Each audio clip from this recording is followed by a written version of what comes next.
Chris here, and welcome to my channel, and welcome to this week's reading vlog. It is officially February, which means it's officially my birthday month, and that means I have a whole new TBR to pull from. In the month of January, I'm doing 2 readathons. I'm doing Polarathon, which is a month-long round, and I am doing the Get a Clue readathon, and I decided to go to the senior detective route, which means I will be trying to collect various cards from the rooms, and I have to fulfill prompts to do that. And the very first prompt is the lounge, and for this we need to read a book with a warm adjective in the title. So something that gives cozy, comfy vibes. For this, I ended up picking The Most Wonderful Crime of the Year, because wonderful is my warm, cozy, comfy adjective because it can be used that way. In this book, we are following Maggie and Ethan. And Maggie and Ethan are both writers. Ethan writes thrillers, Maggie writes cozy mysteries, and they do not like each other. They end up getting invited to this Christmas party of a fan, and it ends up being another really powerful author. The first night they're there, there's a giant snowstorm, and when they wake up, this author, Eleanor, has gone missing, and the two of them end up starting to look into it. They're wondering, is it a test? Is it a competition? Did something really happen? Is she okay? And she disappeared from the locked room, so nobody has any idea what's going on, and we've been seeing them try to kind of figure that out. This is feeling very 3-star to me. I got to page 204 last night before bed, and it is an easy read, but I'm not super attached to either one of the characters. And the mystery is interesting, but I don't really care about the characters and their journey and their relationships, so that's definitely bringing my rating down. It is one I'm definitely going to finish, but like I said, I don't think it's going to get any higher than 3 stars. I'm also reading it for snowy setting. I'm reading it for something for Polarathon. There are too many similar prompts. Maybe snowy setting or something like that. Either way, I am not loving this, and I'd hope to like it a little bit more because I had heard really good things, and so far it's just been average. So we'll see where I end up when I finish it, because the ending could change my opinion on a lot of things. Other than that, I haven't done, well, anything. I don't really know what else I'm going to read because it's all going to depend on prompt drops and wheel spins, so we will see together. Right now, I have to go get ready to start sprints because they start very shortly, so I'm going to wrap this clip up, and I will check back in with you soon to give you an update on what the Get a Clue readathon has prompted me to read.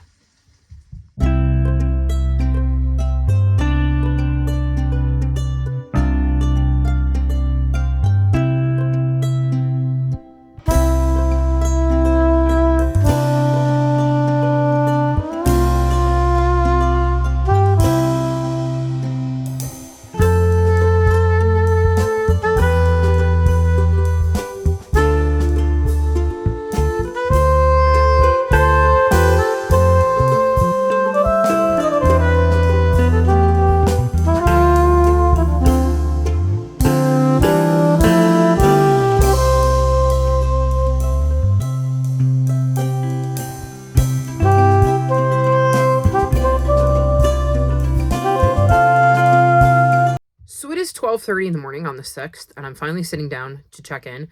I meant to do this on Tuesday after sprints, and then by the time I got done with all of the other stuff I needed to do, I just ran out of time. And then I had wanted to do it earlier today, but the Barnes & Noble pre-sale order happened, and I was trying to figure out all of the math on that because usually it happens at the end of January. So I don't know when we're going to get the next one. So it's been a lot of math today, and then I had Dynamite, and now I'm finally sitting down to go through the giant stack of books that I have read so far this week. We have a Cielo, because of course we do. See, of course we do. So yeah, let's Cielo. Could you? It's been a week. It would be nice if you didn't dump the camera on the floor. You've done that a couple of times in a couple of videos. So could you not do that today? And don't step over there. Like, she is so helpful. So we're going to jump into the books I've read. So the first one I'm going to mention is that I finished The Most Wonderful Crime of the Year, and I gave this 2.25 stars. I did not have a fun time with this. I did not like either one of the main characters we were following, because we're following Ethan and Maggie, who are both writers. She writes like cozy mysteries, he writes thrillers, and they end up both getting to spend Christmas with their biggest fan, who just so happens to be a very famous mystery writer, and she ends up disappearing and they end up having to try to figure out what's going on. I did not care for this book. I was not invested in these characters at all. I was invested in the mystery, which is why I ended up finishing it, and then I didn't like how the mystery turned out. So there was not a lot that I enjoyed about this book. The audiobook was fine, but for the most part, I just did not have fun with this, and it was not a good start to February.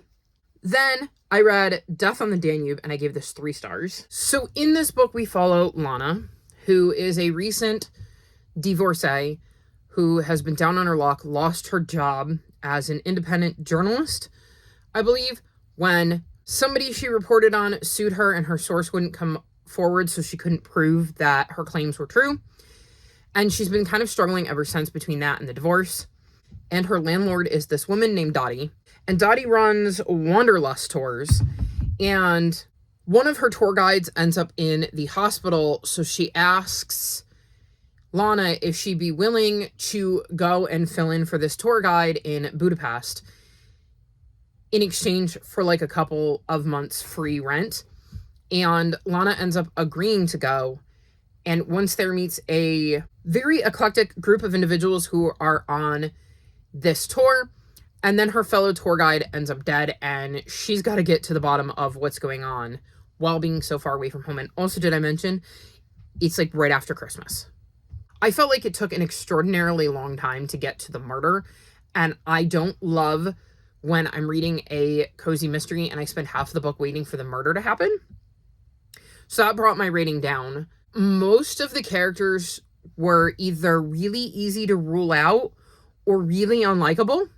So I ended up suspecting the unlikable characters because I didn't want the likable characters or the kind of not really around characters to be the one that did it. And I ruled one of them out in my brain really quickly, which only left me with 2 suspects. I won't say whether I was right or not, but I wasn't massively invested in the mystery. And if it wasn't for the fact that when I bought this, which I think it was like 99 cents or one of the freebies, I got it as a box set where I have the second and third books, I would probably not continue with this series. But since I do own the other 2, I will probably continue on. I wasn't a huge fan of Lana. She spent a lot of time talking about her divorce, and I just was not interested in that. So the mystery was all right. It just took way too long to get going. And then I kind of zeroed in on 2 people as my top suspects and really struggled to move past them. Whether I was right or wrong, you'd have to read it to find out. I don't want to spoil that, but I was so focused on them that there was no way I was ever going to look at anybody else. And so it kind of brought down my enjoyment of the book. But maybe it gets better as this author goes. Some people do, and we'll see in a future month. I might try to read it in March if I don't end up having to use it for like a prompt for the Get a Clue Readathon in February. So we'll see where this one goes, but 3 stars for that one. Also, I was reading the Most Wonderful Crime of the Year for the Conservatory prompt. Then I got, I think it was bestseller list, and I decided to spin the wheel again for the Get a Clue Readathon. So in between room drop prompts, we can read books for bonus points for our team, but we have to spin a wheel, and we can spin it again if we don't like our prompt, but we have to subtract 50 points from our total. So if you read a book that's worth 100 points based on page count, you would need to only count 50. And so I had spun it again because I didn't have a book from, well, I did have a book from the bestsellers list. I started Iron Flame. Let's mention that. I started Iron Flame because this is on a bestsellers list. I am now currently on page 144, and this is why I didn't continue with that, because this would have been the only book I could read, and I'm enjoying it, but I'm not necessarily super in the mood to binge read an adult fantasy. So I decided to spin again, but I am enjoying this. This is the continuation of Fourth Wing, and we're still with Violet, seeing where things are going, and like I said, so far, it's fine. I don't think it's hooked me the way that Fourth Wing has, but a lot of people don't seem to enjoy book 2 anywhere near as much as book 1, so we'll see where this goes. Also, I apologize if I'm all over the place. My brain feels like it's all over the place, so bear with me. Then we had a second prompt drop and we went to the conservatory. What did I say? This was the lounge prompt, because this is the conservatory prompt. See, my brain is just not functioning. So the prompt for that was windows, and we had an extra bonus tacked on because we used the secret passage, and I don't know if we can say what it was, but this definitely counted. This was a reread for me. This is the first book in the Cerulean Chronicles. I think that's what it's called. So we follow Linus, and he is a caseworker, and he deals with homes that cater to kids who are magical. And he gets sent on this assignment to the house in the Cerulean Sea that has some very interesting magical use, and has to determine whether the house is safe for them and whether the caretaker, Arthur, is doing his job properly. This is the third time I've read this book. It gets another 5 stars. I love this story. I forgot how many laugh out loud funny moments there are. I love meeting these kids and obviously seeing how they are magical and why they are considered to be that way and what Linus needs to look for, but also getting to learn the personalities of each and realizing they really truly are just kids. I like the relationship that Linus develops with them. I like the relationship between Linus and Arthur. I like Arthur's relationship with the kids. It's just such a fun, cozy fantasy, and I just love this book, and it was exactly what I needed, so I'm glad it was perfect for the prompt, and I cannot wait to get to the sequel. I'm just waiting for the audio to come in and the right prompt to come up, either for a room prompt or a wheel spin. So then I spun the wheel again once I finished that and got under 5,000 ratings on Goodreads and decided to read Honeymoon Murder. Did I even mention that when I did the I didn't. So I ended up reading, see, I'm again all over the place. Sorry, this is the most chaotic vlog. So Death on the Danube, which I had spun again because I didn't want to read Iron Flame. I ended up with under 5,000 ratings on Goodreads. And then after I finished this, I got under 5,000 ratings on Goodreads again. Sorry, scratch that. I have these books out of order. I spun the wheel the third time for my second book because I spun twice for the first one and got a book with cozy vibes and decided to read Rusty Murdered Gentleman, which is the first book in the Year-Round Christmas Mystery series, which is one of my series to continue. And several of these books are on my series-a-thon, readathon boards. And I dropped my rating for this book from 3.75 to 3 stars. So this follows Mary, Merry, who owns Mrs. Claus's treasures in a town dubbed Christmas Town. And we're getting ready for the Christmas season. And she thinks that because she owns Mrs. Claus's treasures, she's going to be a shoo-in to win the Christmas float, but it ends up not working as the tractor that's supposed to pull it has been sabotaged, and she decides there must be a Scrooge in town. She doesn't really want to start pointing fingers because there is a journalist in town who is going to be writing a nice piece on the town, and so she doesn't want to stir up drama, but then the journalist ends up dead. And the murder weapon is a gingerbread cookie that was baked by her best friend, Vicky. So she gets kind of dragged into looking into things. So part of, I think, my rating drop was definitely the vibes. I was not really in the mood for a Christmas mystery in February when I just read The Most Wonderful Crime of the Year. I am definitely beyond the reading Christmassy stories. So I think part of the reason this got a 3.75 the first time is because I read it on Christmas or right before Christmas. Like, I read it right around Christmas. So the vibes probably hit me better then. My second issue was, and I'm wondering how I missed this the first time, is that Mary is not a very good dog owner. She's got, I believe it's a St. Bernard puppy. And very early on in the book, she's talking about how she puts it in a crate when she's not at home. And her friend Vicky has to remind her, yes, you have to go let the dog out. You can't just let it pee in the crate because we're in a very precarious position when it comes to potty training. And that bugged me. I'm like, you took on the responsibility of a dog. You can't just let it pee in a crate because you don't feel like going home to let it out. So that definitely annoyed me. But I also got the impression that she wasn't sure how she had ended up with a dog. Like, I think she said, literally, she wasn't sure how she ended up with a dog. Yeah, right in the passage where she talks about planning to let the dog pee in the crate. She said, I didn't quite know how I'd ended up with a dog and a St. Bernard puppy at that. So, I don't know why she has a dog. I don't honestly remember whether she ever states where she got this puppy. Just that she has one, and it definitely plays into the plot. And I feel like this dog deserves a better owner, but we'll see. Maybe she will grow to be a better owner. There is also a scene towards the end of the book where the dog wakes her up and she thinks to herself, I suppose I should get up, even though I really don't want to. Otherwise, I'll have a mess to clean up in the morning, because she literally pauses to think about whether it's worth it to just stay asleep and not get up and let the dog pee on the floor. So I'm really, really struggling with that. And 3 stars might be generous. We'll see.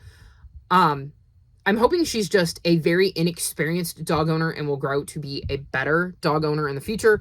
Or maybe somebody else can take the dog. But we'll see where it's going to go, because I have committed to kind of reading the series. And now I want to know.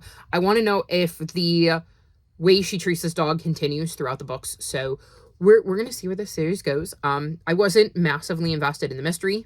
It was fine. But I wasn't super invested in it, but I also had memories of various scenes in this book, so that might have been why. And like I said, I was not in the mood for Christmas. So we'll see where this series goes as the months progress, because it is one I plan to continue, I guess, in March now, even though I was going to read it at the end of the year. So that should be interesting, because if they all are Christmassy, I may have to figure something out, because I don't know that I'm going to want to read a bunch of Christmas books in like June.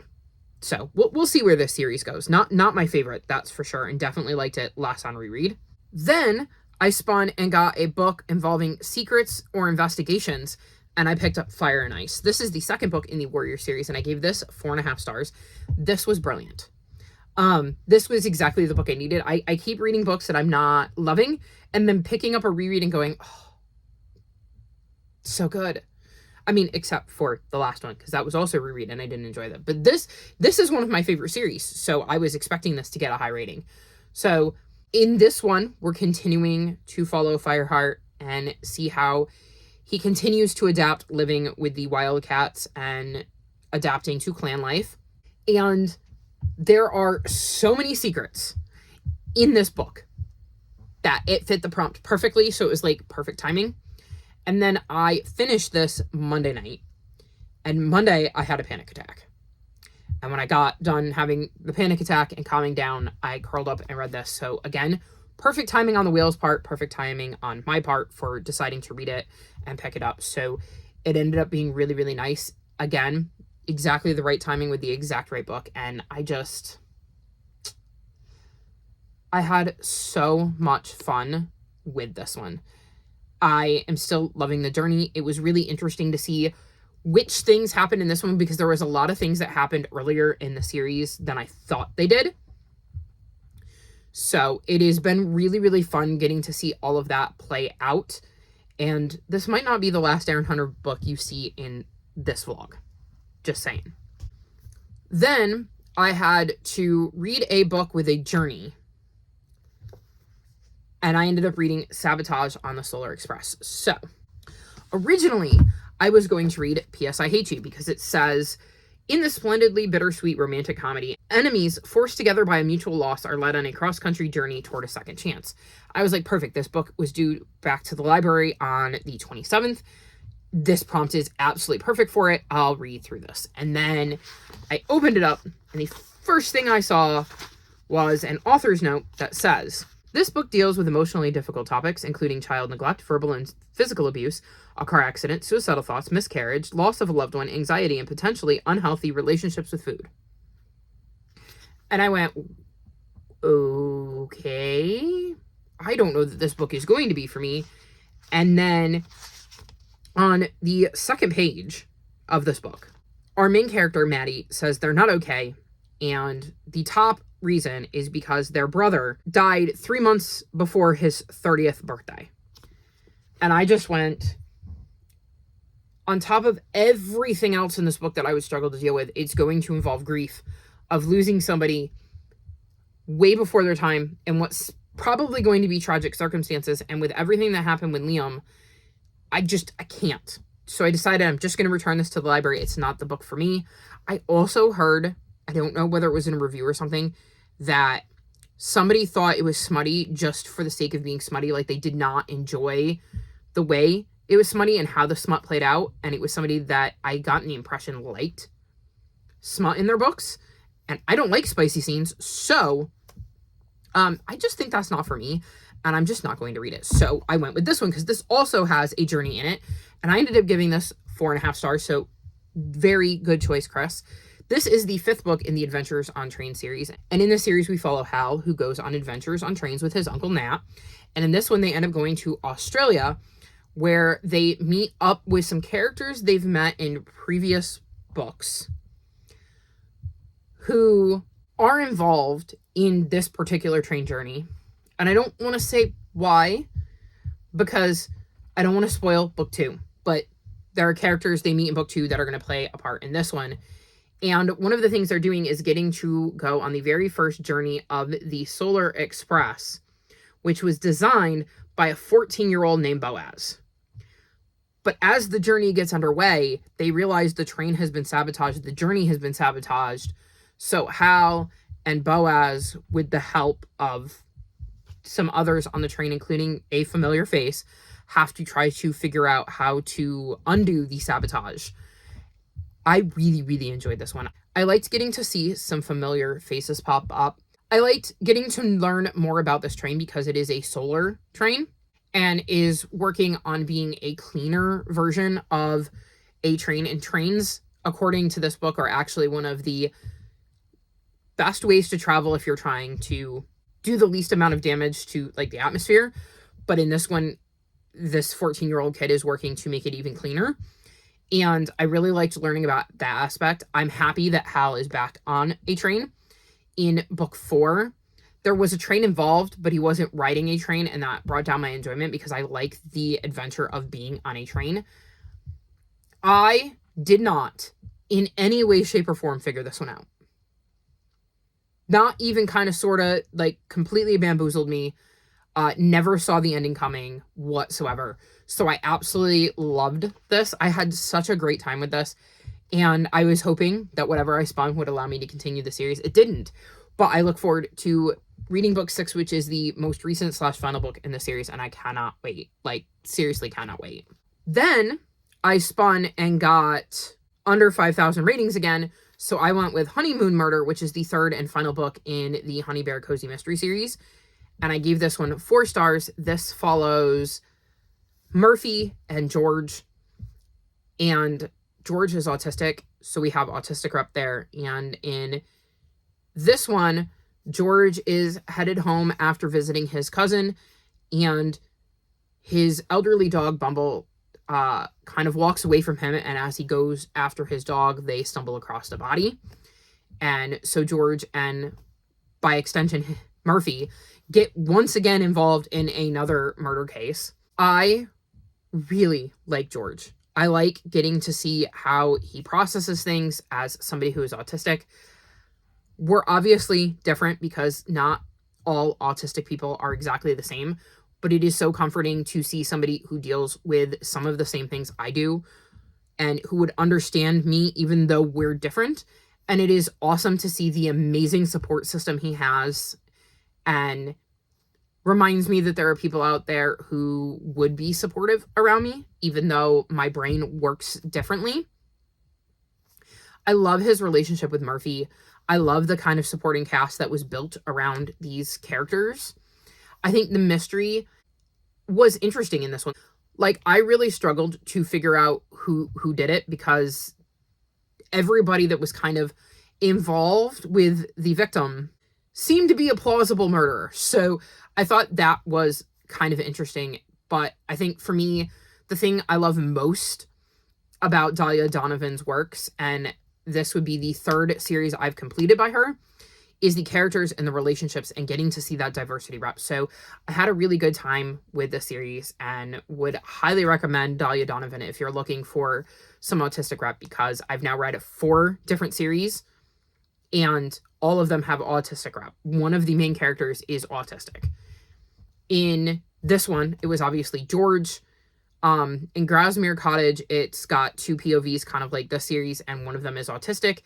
It's like the London Podcast Mysteries. I've only read the first one, but again, one of the main characters is autistic. And then the Mott's Cold Case Mysteries, we have 1 POV, and she is autistic, and she is also Ace. And I love that we got Ace rep there too. So if you're looking for books with really good representation, I would highly recommend Dahlia Donovan's books.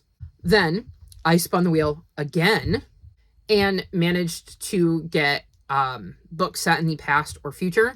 And I was on sprints as I was talking about this, going, well, I know I have a historical fiction or 2 on my TBR. I go, is Murderbot set in the future? And somebody in the chat literally was like, I just finished rereading Murderbot. It is absolutely set in the future. It doesn't tell you when in the future, but it is absolutely set in the future. So I read Exit Strategy. This is book 4 in the Murderbot Diaries. And I ended up giving this one 4 stars. This kind of ends the kind of first arc. I don't know where we're going to go after this, but this is definitely the conclusion of the first story that is being told in these first 4 books. And in this series, we follow Murderbot, who has managed to override their programming, and they don't really want to be a Murderbot anymore. And we kind of see how they deal with the fact that they have managed to kind of break free of their programming and are realizing that there's some shady stuff going on. I liked this one, but not as much as some of the other ones. And I think it's because of specifically what Murderbot was doing in this book. And I can't really say without spoiling things, unfortunately, but I think it was missing some of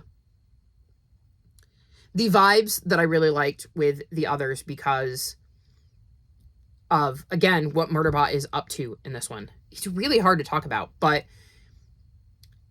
the situation they find themselves in takes away from some of the stuff I really liked about the first 3.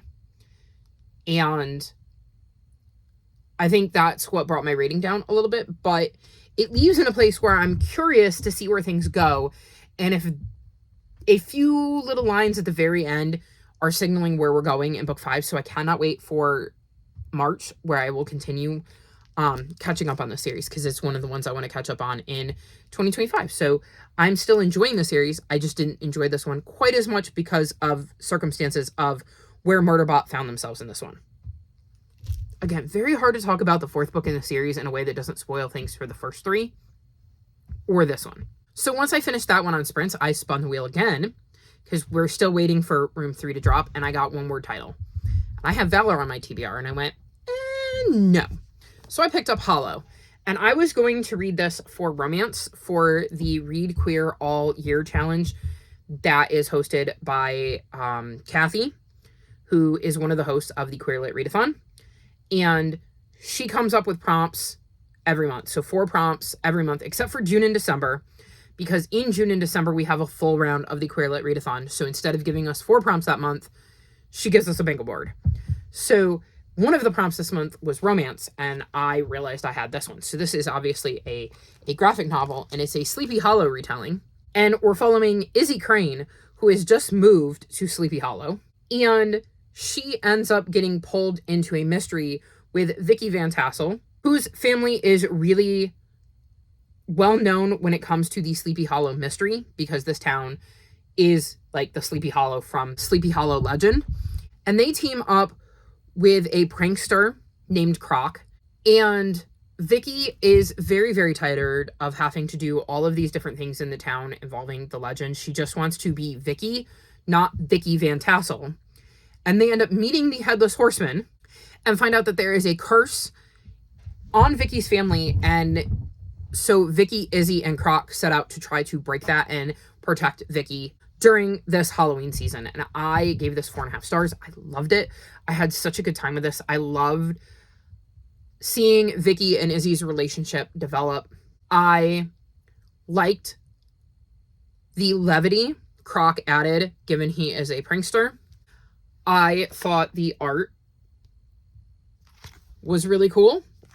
Let me see. I'll find you a picture since you know they do come across the horsemen. So we get like a completely different vibe when we get the horsemen. And I just had so much fun with this. I think it would have been really cool to read The Legend of Sleepy Hollow and then read it. Because I believe I've read it before. Maybe when I was in school, but it's been like a really long time. I'm definitely aware of the legend. Whether I've actually sat down and properly read the legend, I don't know. But I've definitely read a version of it, and I think it would have been fun just to read that. And I also would have enjoyed this more, I think, at spooky season. So I may end up rereading this at some point in the future during a spooky season, but there's also going to be a sequel. So that could also be fun. Like I said, I liked the vibes in this book. I liked the relationships the characters developed. I liked the atmosphere of the book and the way the illustrations kind of brought that to life along with the story. And it is a series I'm definitely invested in, characters I'm invested in, and a series I will 100% continue at some point in the future, whenever book 2 comes out. Then, because I'm still not done, it's been a week, I spun the wheel again, and I was still on sprints. And I got read a book you can read in one sitting. And so I asked everybody on sprints, what should I read? Because I had a Warriors graphic novel and a bunch of Who HQ books. And I read out the titles of the Who HQ books, and several of them latched on to one of them. So I went, I'm going to read that one. So I read What Was the Children's Blizzard of 1888? And I gave this 4.5 stars. And I was fascinated with this. I definitely read a historical fiction that is centered around this particular blizzard. And it is just absolutely fascinating. So there was a day in 1888, and we're out on the plains, and it had been really cold, and they had a warm-up. It was really nice out. Shockingly nice, given how cold it had been and the fact that it was still winter. Nothing in the weather forecast was suggesting that they were going to get hit with a blizzard, so you had a bunch of people out and about, not dressed for cold, including a bunch of kids who finally got to go back to school, but weren't wearing gloves, hats, mittens, coats, etc. And then all of a sudden, this blizzard blew in with like no warning, and everybody had to figure out how they were going to handle it. And we get to find out how people chose to do that. And it was just fascinating to hear the circumstances that led to them not knowing that the blizzard was coming. It was interesting to see all of the different choices people made, to understand the choices people had, and to see how, for some of them, they made the right choice. They saved their life, they saved others' lives, and for other people, it didn't work out so well, and learning about how many people died and what happened to them. I thought this was extremely well done. I also love that it has pictures. So for instance, this would be a schoolhouse in the 1800s, which I thought was really, really cool. This is a different winter storm, but like, look at the snow. And I think the pictures also add a lot to the story. I had a lot of fun with this. I think it is really, really informative in a way that a middle grade reader can understand. So I had a really, really good time with this. And hopefully, the little one I pass it on to will enjoy it as well. So then I spun the wheel again, because that did not take me long. And I got read a book published in 2024. So I picked up Warriors, The Prophecies Begin, the graphic novel. So this covers the first 2 books, the second book being Fire and Ice. I did mention that in this vlog, and I decided that since I was reading the first 2 books over again, I would check out the graphic novel. So I gave this 4 stars the first time I read it, and I remember saying that I wasn't sure whether that was an accurate rating, because it had been so long since I had read the series that I was surprised by certain things that happened in here, because, well, I didn't remember them happening that way, or happening in the first 2 books. And there's nothing that happens in this book that does not happen in the first 2 books. However, it will continue to get 4 stars because it changes some things. So, how do I go about explaining this? There were 3 big things that stood out to me.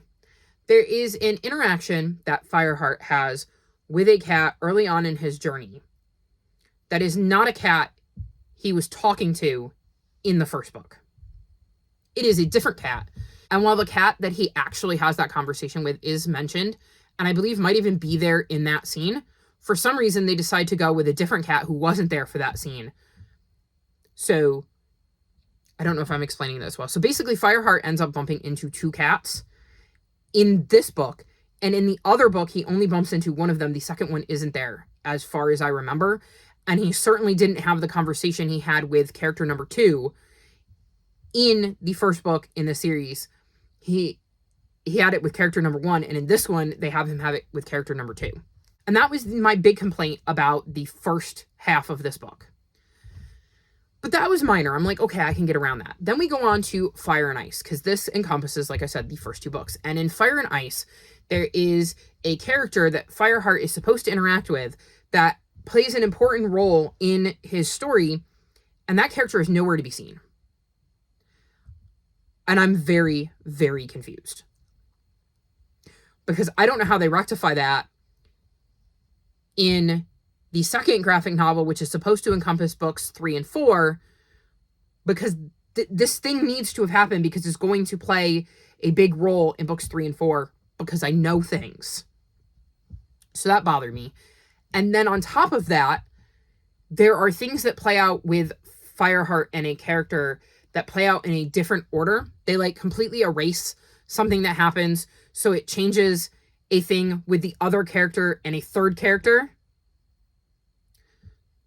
which then changes how things play out with Fireheart and the second character. Hopefully this is making sense. So you have Fireheart, the second character, and the third character, and they skip a scene that is important to that story between those 3 characters, Fireheart, character number 2, and character number 3. And so it changes how things play out, and I'm not a fan of changing the narrative. And then on top of that, you're missing this important thing that's happening with Fireheart. And so I'm very, very confused. And I'm excited that book 2 in the graphic novel series is coming out this year, because I want to see how they fix that. So I think 4 stars is where I'm landing right now. If they don't manage to fix that, there's no way the second book is going to get 4 stars.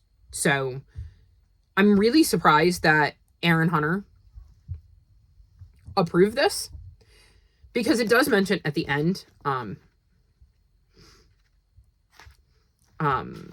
me find it.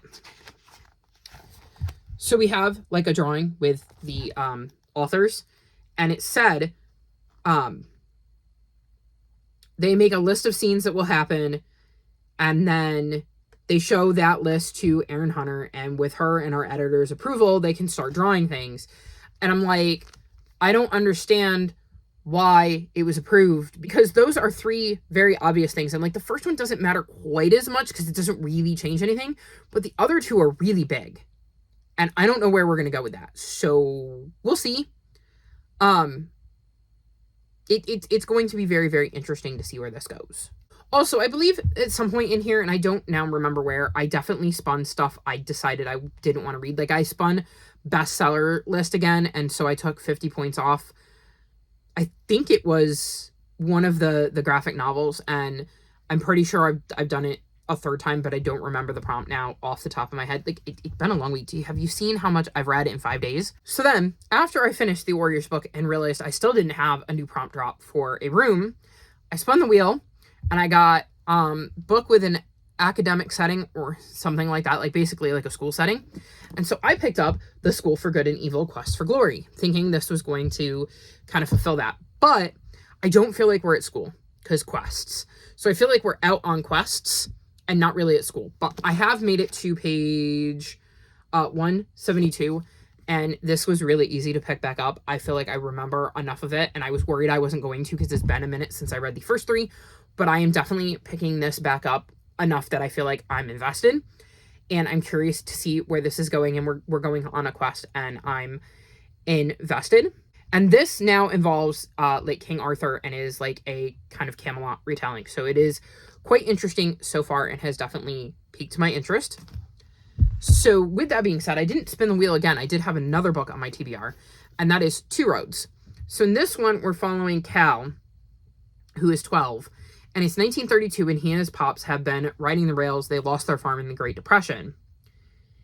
And his dad decides that he is going to have to go to Washington, D.C., and tells Cal, "You're a Creek Indian, and I've decided to send you to the Chalagi Indian School, which is a government boarding school for Native Americans in Oklahoma. So we're going to be seeing Cal at a school." So I think this works even better than this one. I don't think this one really fits. So I'm going to start reading this one. I'm a few chapters into this one. I don't know exactly where because I was listening to the audiobook. And so far, I'm enjoying it. We've just kind of started to set things up. So I think this is going to be an interesting read. So I believe that is everything. Like I said, it's been a very, very long 5 days. This is in a 50-minute clip. Editing Chris is not happy right now. But I've read 1, 2, 3, 4, 5, 6, 7, 8, 9, 10, 11, 12, I believe, books, because I had 2 ebooks in there. And I've started Iron Flame, Quest for Glory, and Two Roads. So yeah, it's been a lot. You can see why I wanted to do this the other day, and I just didn't get time. Although it wouldn't have changed much, because the only thing that would have changed is if I had told you after sprints, I wouldn't have had these. Everything else I had already read. So today wasn't the most successful day reading-wise, because I was busy book shopping and doing math and watching Dynamite. So, yeah. Anywho, I'm going to wrap this clip up now. Hopefully it wasn't all over the place. Hopefully I made sense when I was describing the books. My brain feels very, very foggy, but I don't think it's going to get any better. So hopefully y'all can bear with me. Well, whenever it is you see this, hopefully sooner rather than later. I'm trying, y'all. I really, really am. But it's been rough. Very, very rough. Since Inauguration Day, my brain has just not been in it. And it has literally been you just need to get through today. Don't think about tomorrow. You just need to get through today. So we're going to see how everything goes for the foreseeable future. And hopefully y'all will bear with me, because I am doing my absolute best to give you all content, hang out with you guys, tell you what I'm reading, make coherent sense, and, hopefully get things out to you in a somewhat timely manner. So I'm wrapping this clip up now, and I'm going to go, but hopefully I will have some better news for you when I check in to wrap this vlog up with some maybe 5 stars. That would be nice. It would be nice if I could find another one of those besides a picture book and reread. So we'll see how that goes, and I will see you at the end of the week.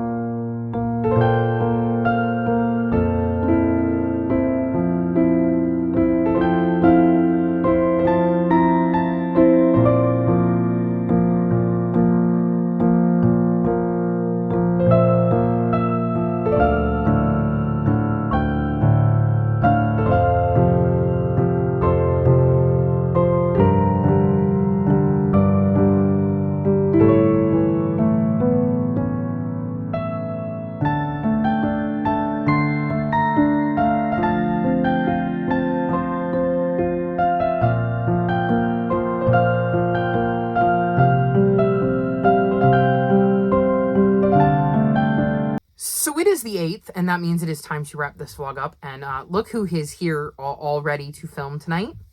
Yes. I didn't even have to say anything. It's like she knew. Her spidey senses were tingling. I had a couple of slower days, so I don't have quite as big a pile for you as I did in the last clip. I have started or continued the School for Good and Evil. I can't remember if I started this the last time I spoke to you. I'm on page... That's not right. I finished that chapter. I had to pause in the middle of a chapter, and I know I finished it. Please, Cielo, do not knock the camera. Please, please, please, please, please. Okay, I'm on page 253. Cielo? Cielo? No! So I'm on page 253, and I'm enjoying this. I'm definitely intrigued by what's going on. I feel like I remember all of the main players. I don't know that I remember all of the side characters, because there's a lot of characters in this series, but I think the important characters I do definitely remember, and I have some theories about what is going on, but I obviously have a ways to go before I can see whether those theories pan out, and if we even find out my theories in this book, because it could extend to book 5. So far, so good with this one. Then we got a room prompt drop for the kitchen, and we needed to read a book with a pattern on the cover. And I was looking to see what everybody else was reading before I dove into my books. And somebody went, what do you think? Does Little Thieves count? And I went, oh, that's on my TBR. And they went, yes, it does. So I went, oh, okay, then I'm going to read Little Thieves. So I ended up giving this 4 stars. This is the first book in this series, and this follows Vanya, who is the adopted daughter of Death and Fortune. Basically, she's the 13th child of a 13th child, and her mother believes she's cursed. So she ends up bringing her to Death and Fortune and kind of dropping her off with them. This all happened when she's little, and it is now years later. She's 16, and they are starting to demand she choose between them, and she doesn't want to. She has been working as a servant for Princess Giselle and decides to take her future back.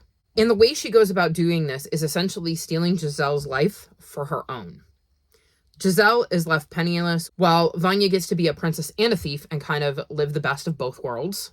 She manages to do this because, as you can see, she's wearing this pearl necklace, and this pearl necklace changes your outer appearance, and Giselle was using it to change what she looked like, so when Vanya wears them, she looks like what everybody thinks Giselle looks like. So she is very easily able to convince people that she is Giselle, and that this random person who's claiming to be Giselle isn't. She ends up crossing the wrong god, though, and ends up cursed, and has 2 weeks to break this curse. She is slowly but surely, jewel by jewel, turning into stone caused by her greed, due to all of the stealing she has been doing. And so she has to go and figure out how to break the curse. And unfortunately, adding to these complications is dealing with Giselle's not so nice fiance, a junior detective who is looking into who is committing the heist that Vanya was doing, and a half-god guardian who is keeping an eye on her.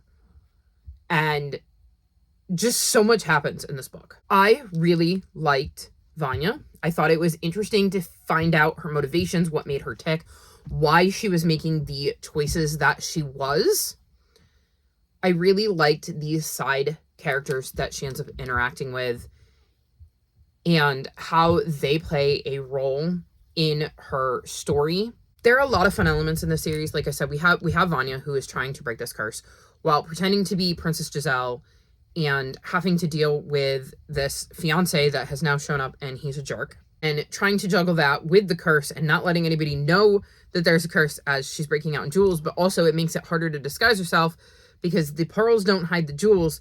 So it just makes things incredibly complicated. Having this detective show up who is now looking into the crimes she's been committing is just one more thing she has to try to navigate. And the half-god guardian is really interesting. I like the relationship that Vanya develops with her and how that plays into Vanya's story.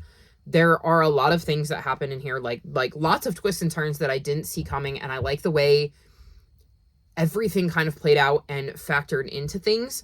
There were a lot of really interesting side characters, and how they played into Vanya's story was really, really intriguing. And I feel like there is a lot of potential for book 2. I don't quite know where we're going with that, but I think it is very interesting. And I definitely am looking forward to picking it up. It doesn't feel like a new favorite. Like, I can't see myself rereading this, but I did have a good time with it, and I'm not disappointed that I picked it up. So I'm definitely invested in the series and in the characters and curious to see where things are going. And I thought that this was a really engaging story that kept me invested, even though my brain is a little all over the place right now. As I'm sure you can tell by the way I rambled about this book, because my brain is just not focusing right. And so the fact that this kept my attention as well as it did speaks volumes, because I'm massively struggling. Speaking of a book that did not really keep my attention, that was a slog to get through, was Two Roads. I gave this 1 star. So this follows a boy named Cal who is riding the rails with his dad, and his dad is a veteran and decides to go to Washington, D.C. to join a protest other veterans are doing, and he ends up telling Cal, I never told you this before, but you're a Creek Indian and you're going to go to this school, the Tulagi Indian School, which is a government boarding school for Native Americans in Oklahoma. This is set in 1932. I should also mention that. And so we see his dad bring him to the school. He gets dropped off and he has to live at the school. And I was bored. I was so incredibly bored. I feel like nothing really happened. Like, yes, Cal's dad leaves. Yes, he ends up at this boarding school. And yes, we learn about stuff there and he develops relationships. But it just felt like insignificant. And I feel like if I had been reading this in any other month, I would have DNF'd it. But because I was specifically reading it for a book with an academic setting, I wanted to finish it so that I could get the points for my team, because it's the only book that was on my TBR that had an academic setting, and I didn't want to have to add another book if I didn't have to. So I stuck with it. And I didn't care. I didn't care about Cal's journey. I didn't care about the time at the boarding school. And I was just bored. Luckily, I had a game to play on my phone while I listened, and I got through it. I then went to look at some reviews. And I was wondering, is it just a me thing? Like, did I not connect with these characters? Is it because of my weird headspace? Like, maybe I'm slumping and it's really, truly just a me thing. And then I saw a review. And in this review, it says, this book is deemed not recommended by the American Indians and Children's Literature website. You can read the full review here, and it includes a link. And it says there are 2 specific issues that are raised in the article: the inconsistency of language and lack of proper information about the stomp dance. And so when I went there were other links, and I started looking at the other links because I was curious. And it turns out that there is a lot of issues with this particular author and whether they are actually Indigenous like they say they are.